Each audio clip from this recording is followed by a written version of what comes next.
Welcome to the Deep Dive. It's great to be diving in. Today, we're embarking on an exploration into the fascinating world of artificial intelligence. Mm-hmm. And we're doing it through the unique lens of, well, one of its most pivotal figures, Sundar Pichai. He's the CEO of Google and, of course, Alphabet. That's right. And our main source material for this deep dive is this really incredibly insightful conversation he had recently on the Lex Fridman podcast. Yeah, fantastic conversation. Our mission today really is to go beyond just the headlines. We want to extract the most important nuggets of knowledge, maybe some surprising facts, and those, aha moments. Right. The ones that truly illuminate not just the tech itself, but maybe humanity's unfolding future in this age of AI. All from Pichai's, well, distinctive perspective. Okay, so how are we going to unpack all this for you listening? Well, we thought we'd start by journeying through his personal story, his formative experiences. What place to start? Then we'll delve into his leadership philosophy, which is maybe a bit uncommon. Yeah, definitely seems that way. From there, we dive deep into his profound belief about AI's transformative impact. We'll look at some of Google's cutting-edge innovations, too. Can't miss those. And finally, we'll kind of grapple with some of the biggest questions facing human civilization as we navigate this whole new era. So it's a journey from the deeply personal, you could say, right up to the universally profound. Exactly. It's an approach that really connects the dots, showing how a leader's personal background, their upbringing, can genuinely influence their vision for global technology. Absolutely. So let's begin right at the root, the formative journey of this tech leader. And it's a story that really started from, well, pretty humble beginnings, a long way from the tech giants he leads now. Indeed. Sundar Pichai grew up in Chennai. It's a vibrant, bustling city in South India, and he lived in a modest two-room apartment. 2 rooms, wow. Yeah. He fondly recalls a simple childhood, memories of playing barefoot cricket on the dusty streets with neighborhood kids until it got dark. Sounds idyllic in a way. It does. Yeah. But it was a life largely devoid of the sophisticated technology we just take for granted today. And what really strikes you, listening to him talk about it, is just the scarcity of technology back then. Mm-hmm. Think about this. Their family's first rotary telephone. They had to wait 5 years for it. 5 years on a waiting list. Can you imagine? It's hard to fathom now. And he paints this vivid picture of how that simple device, well, it became like a community hub. Yeah, neighbors would come over just to make a call. He gives this example. Getting blood test records. Used to be a 2-hour round trip, walking or public transport. Right. Suddenly it became a 5-minute phone call. Do you think? That's not just convenience, is it? That's a dramatic shift in just daily life, in access. It really is. And what's fascinating here is how these, relatively minor technological steps had such a massive, almost life-altering impact on daily routines back then. Yep. He also shared this quite poignant memory of waiting in line for water trucks during a severe drought. Families would get maybe 8 buckets of water per household.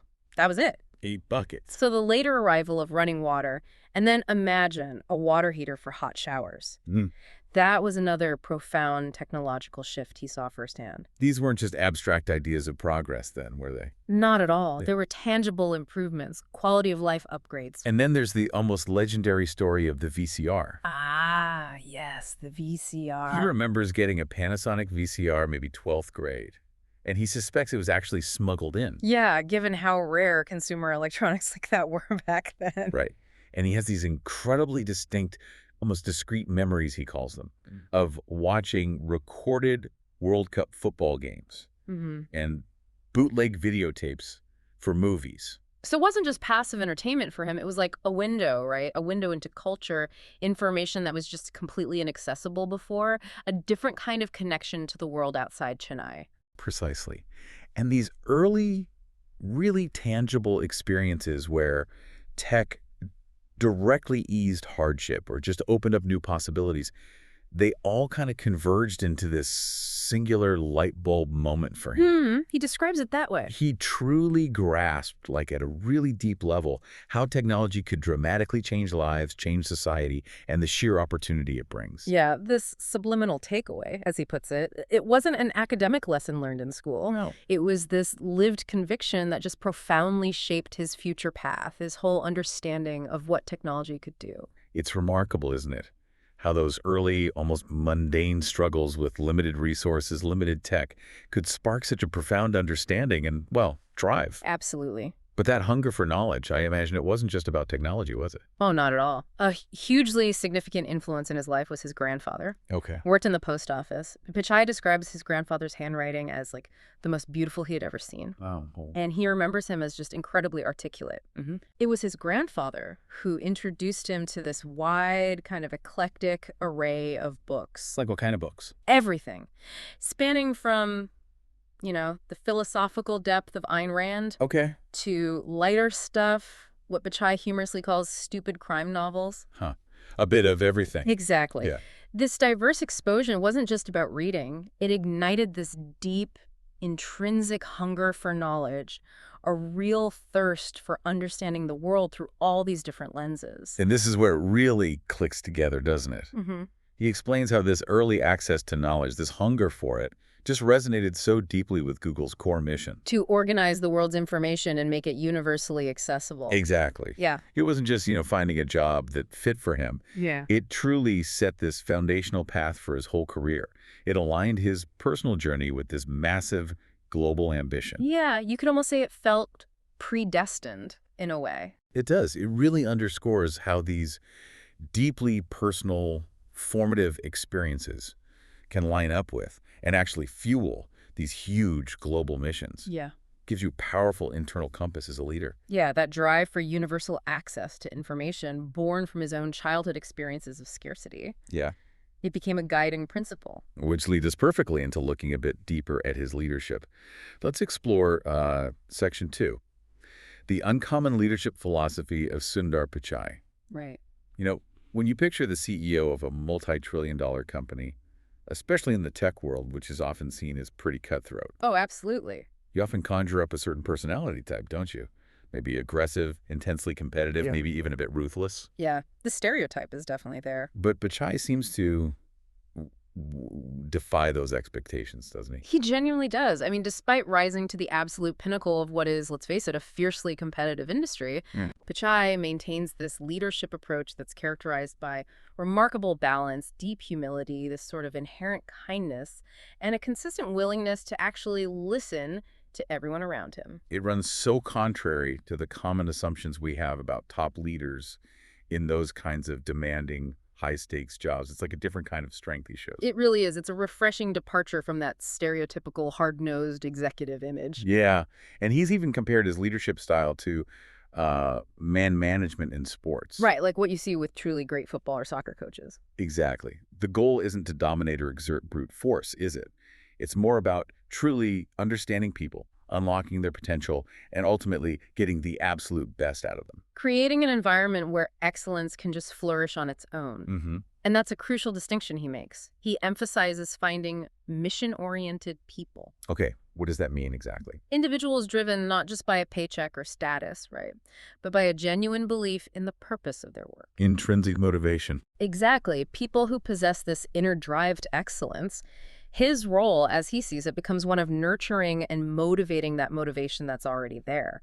Rather than, imposing external pressures or micromanaging everything, it's really focused on alignment and empowerment. That makes a lot of sense. Yeah. But leading a company the size of Google, facing constant pressure, constant scrutiny, he must have moments of intense frustration or anger, right? He's still human. Oh, absolutely. And he's very candid about that. He acknowledges experiencing the whole range of human emotions, just like anyone else. Okay. However, he says he's learned over time through conscious effort that expressing anger or frustration overtly is often not needed to achieve his objectives. Really? Yeah, he says he's become less and less so over time. And he shares this particularly insightful point. What's that? Sometimes the silence can deliver a powerful message even more effectively than, say, firm words, especially when people make mistakes or fall short. Huh. How so? That unspoken communication, that quiet disappointment perhaps, it can be incredibly profound and impactful. It prompts introspection from the other person rather than just defensiveness. Wow. That really is a masterclass in emotional intelligence, isn't it? And strategic communication. It is. And just on a personal note, he's a huge admirer of Lionel Messi. Ah, yes. Calls his genius and artistry something that AI might not easily match. for a very long time. That's a great point. It's a wonderful example of human greatness that clearly inspires him, even as he's driving the absolute forefront of AI's capabilities. It highlights his appreciation for that unique, sort of unquantifiable human spark. It really does. It reflects a key part of his leadership, acknowledging and valuing those unique, almost ineffable aspects of human brilliance and artistry. Even as he champions AI that can mimic or surpass us in many areas, he maintains this deep respect for qualities that maybe can't be replicated by algorithms. So, leading a company like Google means constantly navigating huge challenges, often under this intense public spotlight.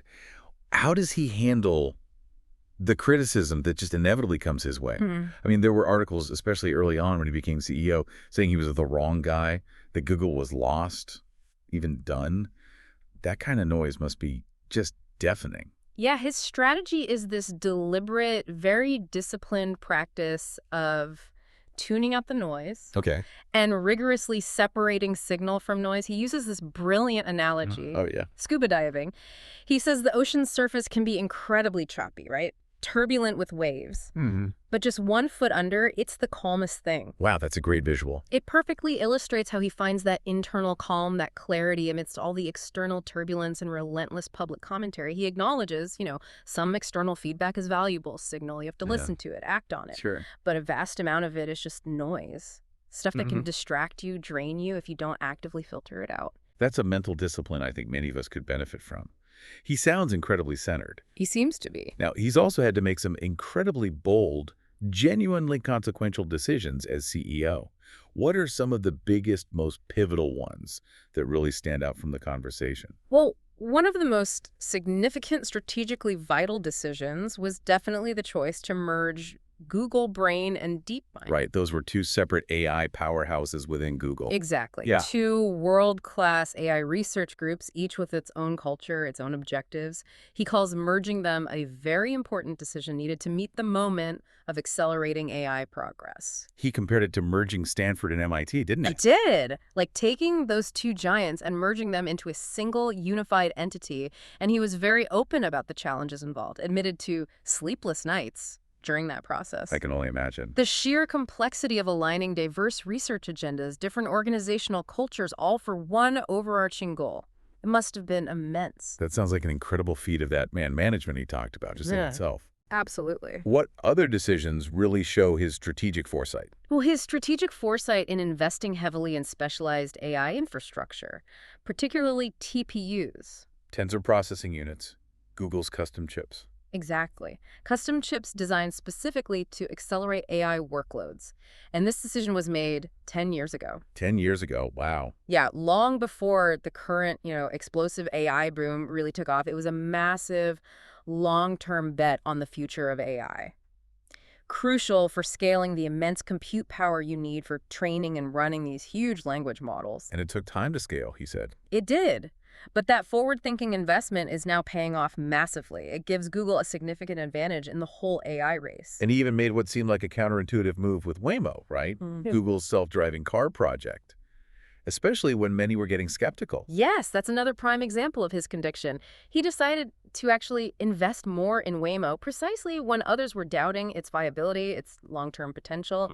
The decision was driven by Google's deep commitment to what they call deep technology, foundational long-term investments in really complex problems, and also his unwavering belief in the phenomenal caliber of the Waymo team itself. So it was a bold double down against the prevailing skepticism. Absolutely. Underscoring his willingness to commit to that long-term vision, even when it went against short-term public sentiment. So when he's making these huge consequential decisions, often with so many brilliant people offering opinions, how does he lead with that clarity and conviction and make sure everyone ultimately gets on board and moves forward? He emphasizes a clear but still inclusive approach. First, he makes sure he hears everyone out, every perspective, every dissenting voice. Right. He acknowledges that sometimes he can be influenced by the arguments he hears. He's open to changing his mind. That's important. Very.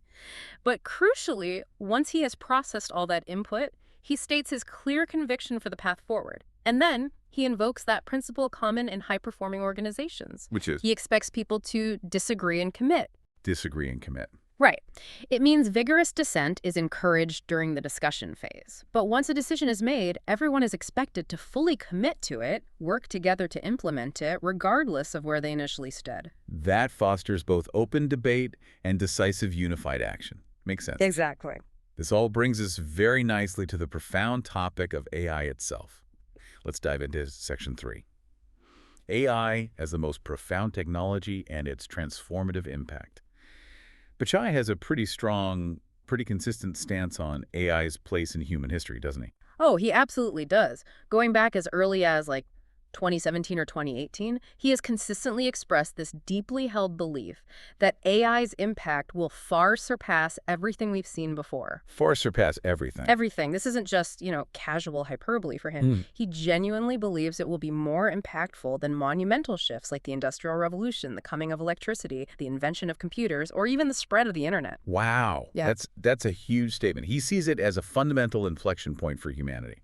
And the way he frames it, it ties directly into what Lex Fridman often talks about, that productivity multiplier framework. Exactly. Ranking tech innovations throughout history by their multiplicative effect on human output, human progress. Right. And to put that in context, Lex recently picked the first agricultural revolution maybe 12,000 years ago, and that whole Neolithic package that came with it as arguably the greatest invention or package of inventions in human history. Yeah, and Lex's point is it wasn't just planting food, right? It was this whole complex network of innovations. Like pottery for storage. Social hierarchies emerging, early forms of government, structured trade networks. And the ability for large-scale human cooperation, the kind that built the pyramids, or Göbekli Tepe. Right. Lex calls that whole thing the initial bootloader, like the foundational program that enabled the scaling of collective human intelligence and societal complexity in the first place. Okay, so if the agricultural revolution was humanity's first big bootloader, how does Pichai see AI stacking up against that? Or maybe building on it? Pichai sees AI as creating an entirely new, expanding AI package, a whole new network of interconnected AI-driven transformations that are really just beginning to unfold now. So just like the Neolithic package, unlock human potential and collective action. The AI package is poised to profoundly scale our capabilities again, fundamentally reshaping almost every aspect of human life. Okay, let's explore some of those specific components of this emerging AI package. Autonomous vehicles like Google's Waymo seem like an obvious starting point. Absolutely. Pichai views Waymo as essentially a robot on 4 wheels. Description. And he thinks it has the potential to change the way we move about the world completely. The knock-on effects would be huge, wouldn't they? Profound. Widespread autonomous transport would impact not just economics, but also deeply alter social structures, urban planning, even cultural aspects of daily life.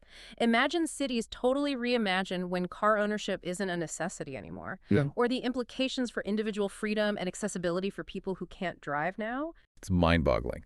And what about robotics more broadly? Hardware's come a long way, but where does AI fit in there? Well, Google DeepMind, under Demis Hassabis, is heavily focused on what they call Gemini robotics, Okay. specifically building the foundational AI models needed for applications in the physical world. Pichai notes that while robotics hardware has made incredible progress, the field has historically been held back by the complexity, the limitations of the software. Right, the brains weren't quite there. Exactly. He believes that AI ends up driving that massive progress in robotics by finally providing the sophisticated intelligence, the adaptability that mechanical systems have lacked for so long. It's bridging that gap between sophisticated hardware and truly intelligent adaptive behavior in the real world. So it's not just about physical robots moving stuff around. It's also about how AI changes our relationship with digital tools, maybe even transforms fundamental human skills, like, say, programming. Precisely. AI is already incredibly effective in assisting with programming. At Google, get this, a remarkable 30% of new code generated today utilizes AI-driven suggestions. 30%. Already. Already. And the focus, Pichai explains, is shifting away from just counting lines of code, that old metric, To what? to something more meaningful, engineering velocity and actual productivity. AI can do complex tasks that used to be incredibly tedious and time-consuming for human engineers. Like what? Like, it can ask questions of the entire code base, almost like interrogating it. act as a knowledge retrieval system. It can assist with large-scale migrations of old systems to new architectures, or help refactor old code bases to improve efficiency, maintainability. So it frees up engineers to do more creative, higher-level work. Ultimately, yes. It Yeah. leads to more creation, more value being generated faster. He even notes coding interviews are changing. They still need in-person rounds for fundamentals, of course, Sure. but now they also test a candidate's skill in using AI tools effectively. That's fascinating. It's not replacing programmers, but it's supercharging them, Yeah. turning them into something almost different. Exactly, augmenting them. What about that core Google mission-making information and knowledge universally accessible to everyone on the planet? How does AI change that game? That's an area of huge near-term excitement for Pichai, obviously deeply connected to Google's roots. Yeah. He envisions AI making information, knowledge, and rapid learning and innovation processes accessible to more humans, to the entire 8 billion people on Earth. How about that work? Through radically personalized education, for instance, advanced machine translation that just seamlessly breaks down language barriers, tools that help people quickly grasp really complex subjects. Wow. This is potentially a massive unlock for global cognitive capacity, empowering billions with knowledge they simply couldn't access before. And it goes beyond just core tech and access, doesn't it? He sees AI impacting nearly every facet of human life. Oh yeah. Pichai discusses AI's potential to revolutionize areas like curing major human diseases by accelerating research, drug discovery, democratizing the creation of art, film, music on scales we haven't seen, by providing powerful new tools. Like generative AI tools. Exactly. And even transforming the digitalization and automation of government services. He thinks AI could significantly decrease corruption and cost, while dramatically increasing transparency and efficiency in public administration. That would be revolutionary. He also speculates on a future where humans transition further and further into cyborgs, with AI becoming increasingly integrated into our cognitive and physical lives through advanced interfaces. It definitely sounds like AI is poised to unleash an entirely new era of human creativity, something we've maybe only dreamed of before. That's Pichai's firm prediction. He believes AI will unleash human creativity in a way that hasn't been seen before. He compared it to YouTube, right? Yeah, draws an analogy to YouTube, which enabled countless creators worldwide to share their stories, their art, without needing traditional gatekeepers like studios or publishers. Mm-hmm. Similarly, he thinks AI tools will enable more filmmakers than there have ever been, more musicians, more writers, more artists, empowering this massive explosion of creative output. He feels this expansionary aspect of AI is often profoundly underestimated. But with that immense power to create comes this really nuanced challenge, doesn't it? Yeah. Navigating content creation, especially with generative AI tools like Veo for video or Flow for creative apps. How do you allow artists to, well, do crazy shit, as Lex put it, Yeah. to really push boundaries while simultaneously maintaining some sense of responsibility, some guardrails? It's a huge question. Pichai emphasizes that artistic free expression is a fundamental societal value. Google intends to provide these powerful tools to artists and empower them to push boundaries, explore new forms of expression. But he notes that as AI models like Gemini get more sophisticated, they are getting better at reasoning through nuanced issues pretty well. Handling difficult parts of human history with nuance and depth, something earlier, more cautious versions really struggled with. Okay, that's progress. It is. But the challenge for companies like Google is scaling that capability across all the weird queries and the infinite variety of human intent, while carefully balancing providing raw model access with ensuring responsible use and preventing misuse. It's this continuous, evolving tightrope walk between freedom and safety. That sounds like a fundamental ongoing shift in how we interact with, discover, and even create information itself. It absolutely is. Pichai predicts AI will continue to change the nature of how we discover information, how we consume the information, how we create that information, in a way similar to how YouTube fundamentally changed the news landscape or how we watch video. Right. It's an ongoing, profound evolution, moving beyond just traditional search into dynamic, personalized knowledge synthesis. And he even shared that anecdote about how AI can provide those profound aha moments that spark human curiosity in totally new ways. It's a great story. He recounts how Gemini, one of Google's advanced models, generated this completely novel, really insightful question about the 480 trillion tokens a month that AI processes. Tokens being the basic units of data AI uses. Exactly, like words or parts of words. Pichai described this AI-generated question as a life-changing 5-word sentence, Wow. illustrating AI's remarkable ability to provide these little aha moments, satisfy human curiosity on this massive, unprecedented scale. He connects this back to the intrinsic value created by Google Search itself. An MIT study estimated that value at thousands of dollars per year per person, just in terms of save time and access to information. That's incredible value. And what about AI's evolving role in, or maybe alongside, journalism? Pichai touches on the viewpoint that AI could potentially provide objective criticism that is, in some ways, way better than journalism. Controversial, perhaps. Maybe, but he immediately follows by acknowledging the enduring value of human journalists and the critical role of crowdsourced information. He sees them as important complementary pieces in this rapidly evolving information landscape. AI can augment, analyze, while human insight, curation, context, narrative, those remain vital. Makes sense. Okay, let's pivot now to Section 4, the future of AI development and AGI timelines. The big question in the field is always about progress, isn't it?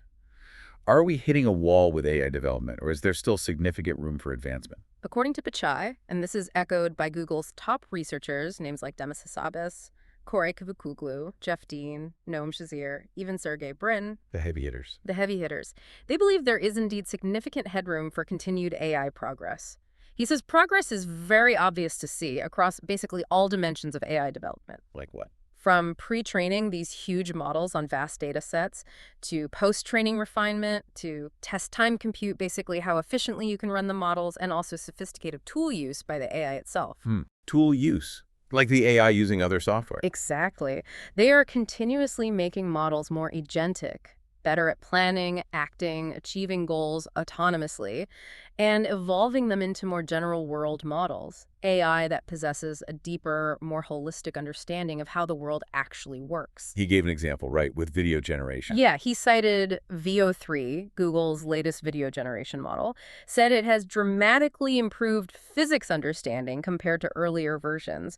It just gets how things should move and interact more realistically. Okay, so it sounds like it's full steam ahead, but are there any bottlenecks, limitations to this rapid progress? Pichai notes the current state is primarily compute limited, meaning the biggest bottleneck to even faster progress is the sheer computational power required to train and run these increasingly enormous and complex models. All right, the demand for chips and data centers. Exactly. However, he explains that the underlying scaling laws that observed relationship between compute power, data size, and model performance, they're working effectively. Progress is still predictable based on scaling inputs. So what's Google's strategy then? It's to continually optimize their AI architecture to make, say, the next generation's Pro model as good as the previous generation's Ultra model in terms of capability, Okay. but critically make it faster and cheaper to serve to users. Efficiency is key. He also mentions that the public models you or I interact with are typically a few months behind the maximum capability that Google can already deliver internally. Wow, so the cutting edge is even further ahead than we see. It highlights just how rapid the pace of development is. Which brings us to that perennial question. Yeah. When will we actually see AGI, artificial general intelligence, that elusive level where AI matches or maybe exceeds human cognitive abilities across the board? Right. Pichai expresses the strong conviction that by 2030, just a few years away now, there will be dramatic progress in AI. And society will be dealing with the consequences in a really big way. Dealing with the consequences. That sounds significant. It does. Now, while early DeepMind predictions for AGI were maybe a couple decades out, Pichai now believes AI will just fall short of reaching AGI by 2030. He expects it to take a bit longer than that. So not imminent by 2030, but the trajectory is undeniably steep. Very steep. But he also suggests that the specific term AGI might not even be the most important thing to focus on. Exactly. He stresses that the precise definition of AGI doesn't matter that much, because the progress itself will be so mind-blowing across so many different dimensions, regardless of whether it technically crosses some abstract AGI threshold by a certain date. Okay, so how does he describe this intermediate phase? He introduces this concept of artificial jagged intelligence, AGI. Artificial jagged intelligence. I like that. What does it mean? It's where AI displays these glimpses of truly advanced, almost super intelligent capabilities in certain areas, maybe performing specific tasks better than any human. Right. But simultaneously, it exhibits present limitations or even makes, frankly, stupid mistakes in others. So it's uneven, patchy. Exactly. Jagged. It means users will experience AI as both incredibly brilliant sometimes and occasionally bafflingly inept or nonsensical at other times, leading to this jagged user experience. That jaggedness is a fantastic way to describe the current state and probably the near future Yeah, of AI, isn't it? I think so too. So beyond the raw intelligence, how will AI-enhanced interfaces change how we actually interact with technology, with the digital world? Pichai is particularly excited about the prospect of AI itself self-improving UI user interface design. AI designing interfaces. Yeah. He believes that right now humans often constrain the models by forcing them into these predefined human-imposed boxes or interaction paradigms we're used to. Hmm. But given AI's rapidly growing ability to understand and generate code, he envisions AI being able to design and iterate on its own interfaces, leading to more intuitive, more adaptable, ultimately superior user experiences that break free from traditional human design limitations. That's a revolution in how we even think about human-computer interaction. It really is. And this is where projects like Android XR and Google's XR glasses start to make sense, offering a glimpse into that future. Yes, these are critical pieces of that vision. He describes the experience of using the incredible XR glasses as remarkably seamless. Oh, so? No latency, he says. A super simple, straightforward home screen designed for just quick, glanceable information time, whether your next calendar appointment. Handy. The Google Maps experience, he explains, becomes incredibly intuitive. You just glance down at your feet and directions are overlaid right there on the real world. Wow. And the real-time translation feature. Imagine seeing a Russian conversation happening and getting instant English subtitles appearing in your field of view. He calls that mind-blowing. That really does sound game-changing. So Project Astra is key to making Android XR work seamlessly. Project Astra is super critical for Android XR. It's designed to enable this natural, seamless I/O input-output Right. by deeply integrating AI to understand and adapt to what the user needs in a truly intuitive way.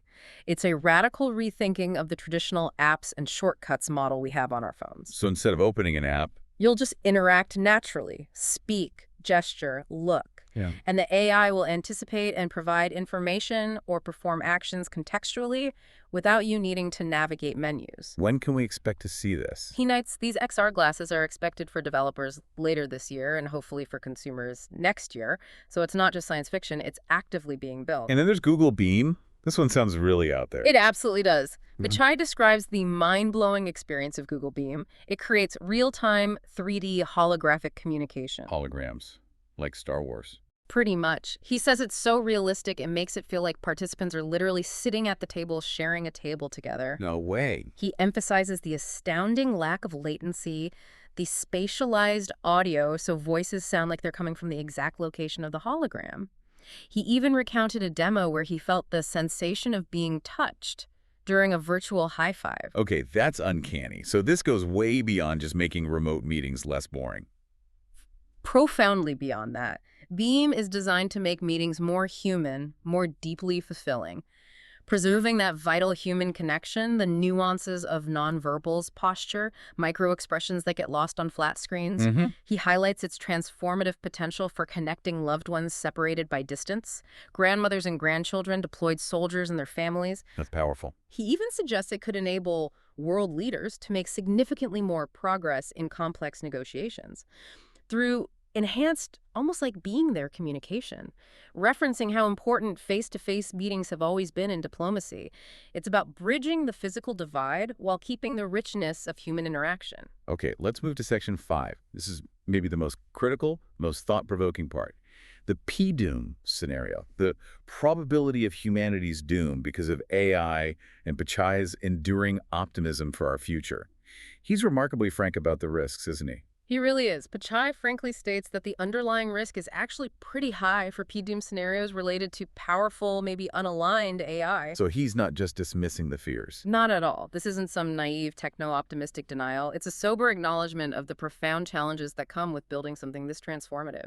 He doesn't shy away from the potential for catastrophic outcomes if we don't handle it correctly. But he couples that high-risk assessment with an equally strong emphasis on active mitigation, responsible development. Exactly. He stresses the absolute necessity to actively think about the risks and to work very, very hard to harness it in a way that it all works out well. So it's not about just hoping for the best. No, it's a clarion call to collective, deliberate action, rigorous safety measures, ensuring AI is developed and deployed beneficially. He sees it as this monumental engineering and societal challenge that requires the utmost focus, the utmost collaboration. And this leads to what he calls a self-modulating optimism. That's a really fascinating concept. It truly is. It's a core part of his hope for the future. Despite acknowledging the high inherent risk, Pichai expresses a lot of faith in humanity kind of rising up to meet that moment. His optimism isn't blind then. No, it's predicated on this deep belief that if humanity collectively puts their mind to solving a problem, whatever it is, I think we can get there. So challenges spurs into action. That's the idea, the self-modulating aspect to human response. As the threat, particularly from advanced AI, becomes more concrete, more real, humans do indeed come together and get their shit together to address it effectively. He sees our collective problem-solving capacity as our ultimate safeguard. So in his view, AI isn't just a threat. He actually suggests it could be a potential savior for humanity from other big global challenges. That's a crucial counterpoint he raises. He challenges the singular focus on P-doom with AI by asking us to consider P-doom without AI. Meaning, he proposes that AI could, paradoxically, be the very thing that saves human civilizations from all the other threats we face. Climate change, resource scarcity, disease, conflict. How could AI help with those? By making humans smarter, kinder to each other, more efficient. By enabling flourishing in resource-constrained areas, which could reduce potential conflict. He firmly believes that to make progress on some of the toughest problems, it would be good to have AI there helping you. So it's an optimistic vision of AI as an empowering tool for human flourishing, not just a source of existential dread. Exactly. Rather than solely a source of doom. His overall hope for civilization, then, seems really deeply rooted in a historical perspective, looking back at human progress. It is. Pichai's fundamental optimism stems from observing that human civilization has, well, relentlessly made the world better over millennia. We've consistently chosen to drive that frontier forward. He poses that rhetorical question to Lex. Would you have been born now or any other time in the past? And his answer. And he highlights his own unequivocal answer. Almost always would rather be born now. He sees that as a profound testament to humanity's extraordinary accomplishments, improving quality of life, extending lifespans, expanding knowledge. A good point. He concludes with this deep belief that humanity will always rise collectively to meet future challenges, just as we have always done. That's a powerful and genuinely reassuring thought to hold on to. It is. Okay, finally, let's briefly touch on Section 6. Other noteworthy Google products and innovations. Because beyond the absolute cutting-edge AI and the moonshot projects, Google has this vast legacy and continues to innovate across a huge spectrum of products, right? It truly does. While AI is undeniably Google's current big frontier, it builds on decades of innovation. Just consider Chrome's Genesis, for example. Yeah, the Chrome browser. Launched during a really dynamic time, around 2004, 2005, the web was rapidly evolving from just static pages to these rich dynamic applications, think early Gmail, Google Maps. Right, browsers were struggling to keep up. Exactly, existing browsers were lagging behind. Pichai's vision then was revolutionary. Bring core OS principles into the browser. Like what? Like a secure sandbox for isolated processes. Separate, isolated tabs so one crashing website wouldn't bring down your whole browser session. Remember how annoying that was? Oh, yeah. Total game changer. They assembled an amazing early team, developed the V8 JavaScript engine, which was an astounding 25 times faster than other JavaScript engines at the time. 25 times. Yeah. And they took the bold step of open sourcing Chromium, the project behind Chrome. Even the name Chrome itself reflected that desire to minimize the browser's own clunkiness, make it disappear into the background. It really did fundamentally transform web browsing into the fast, secure experience we pretty much expect today. Absolutely. And then there are just so many other enduring Google services that underpin daily life for billions of people. For sure. Acknowledging Google's immense breadth, he mentions Gmail, of course, which, while already transformative, he sees having even more potential with AI-driven innovation. Like what? Like personalized responses for knowledge transfer, helping you draft emails based on context, though he prudently distinguishes this from moments that require a truly personal human touch. Like a handwritten card. Exactly. Don't use AI for that. He also praises Google Maps for its incredible technological innovation in navigating the physical world. Android, obviously, for its revolutionary impact as the world's most widely used mobile OS. And YouTube. YouTube, of course. Revolutionized media, enabled countless creators worldwide, kind of a precursor to the AI-powered creativity we talked about earlier. And we can't overlook the business models that make a lot of this stuff free, right? Right. AdSense gets highlighted for its truly revolutionary impact on advertising, creating the economic model that enabled free access to so many valuable online services. He also points to Google Translate and Google Scholar for their huge value in breaking down language barriers and providing essential access to academic information. And on the pure science side, DeepMind's work. Yeah, DeepMind's groundbreaking achievements like AlphaFold revolutionizing protein folding prediction, AlphaZero mastering complex games like Go and chess, AlphaVolve using AI to optimize AI algorithms themselves, these are pointed to as transformative breakthroughs in fundamental scientific research. And for those of us who maybe appreciate some of the older beloved Google products, the ones that might seem overshadowed by all the new AI frenzy. Huh.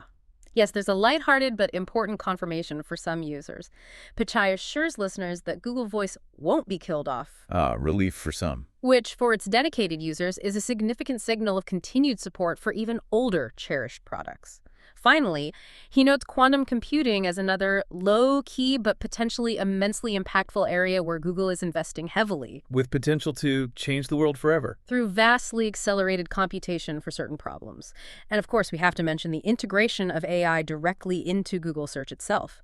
Okay. Moving beyond just lists of links to directly answering questions, synthesizing information, that's another profound evolution of their core product happening right now. So wrapping this all up, Mm-hmm. what does this all mean for you listening right now? We've covered a huge amount of ground today, from Sundar Pichai's surprisingly humble beginnings in Jedi, all the way to his expansive, yet somehow grounded, self-modulating optimism for AI and humanity's future. Yeah, the central idea that really emerges is AI as this truly transformative force, not just a single invention like the light bulb or something, but as an expanding AI package that's poised to reshape nearly every aspect of human life. And Pichai's nuanced perspective, it offers a really powerful takeaway, doesn't it? Acknowledging the inherent, maybe even high, risks that come with powerful AI. Yeah, while simultaneously maintaining this profound, deeply rooted faith in humanity's collective ability to rise to the occasion. He believes we will harness this technology for good, just as we've consistently done, albeit imperfectly, throughout history. It's a call to conscious collective agency, really, Yeah, to actively shape our technological destiny. absolutely. So here's a final thought for you to mull over.